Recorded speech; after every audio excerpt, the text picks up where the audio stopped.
Magandang gabi po sa lahat, Luzon, Visayas, Mindanao, kung saan kayong dako ng mundo po, tayo nagbabalik dito sa aking munting channel po, sa Mel Soriano TV 29 para mag-discuss ulit ng another coins. Ayan po. At ito ay ating hilig po, pangungulikta ng barya, kaya ho tayo nandito. At magandang gabi po sa lahat ng subscriber ko po, kung saan kayong dako ng mundo po, magpapasalamat lamang po sana ako sa inyo. Maraming salamat. Ayan, thank you so much.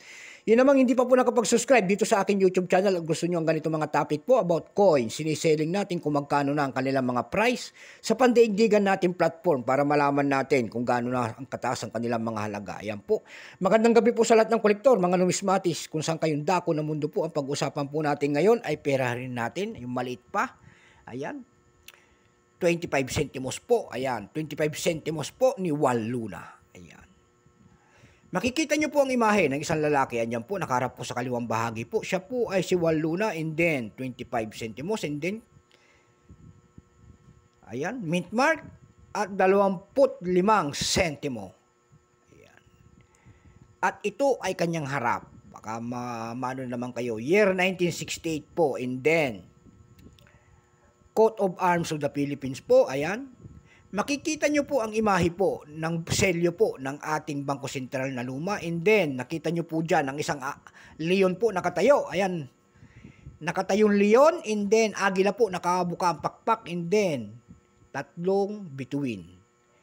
Ayan, kung ngayon lamang po kayo manood dito sa aking YouTube channel po, ito po ay aking ibibigay kung anong mga simbolo niyan. Ayan po.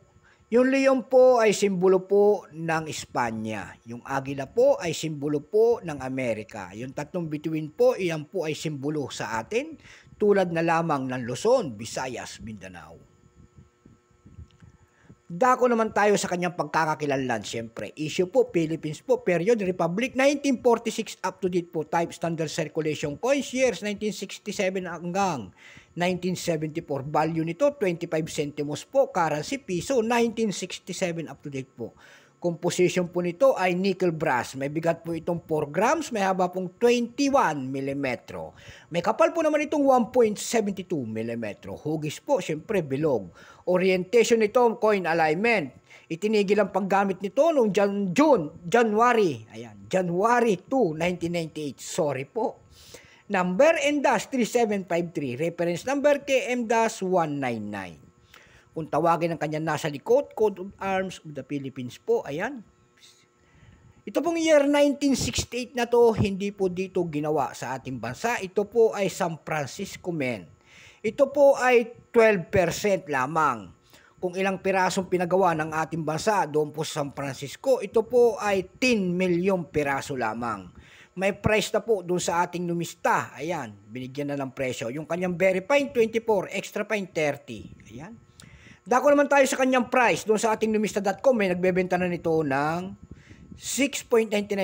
Sa ab.com naman, may nagbebenta na nito ng $7.17. Meron din tayo nakita doon na $7.2. Meron din tayo nakita doon na 396 pesos. Sa carousel page naman po tayo dumako, may nagbebenta na doon nito na 1968 ng 100 pesos and then 200 pesos per piece.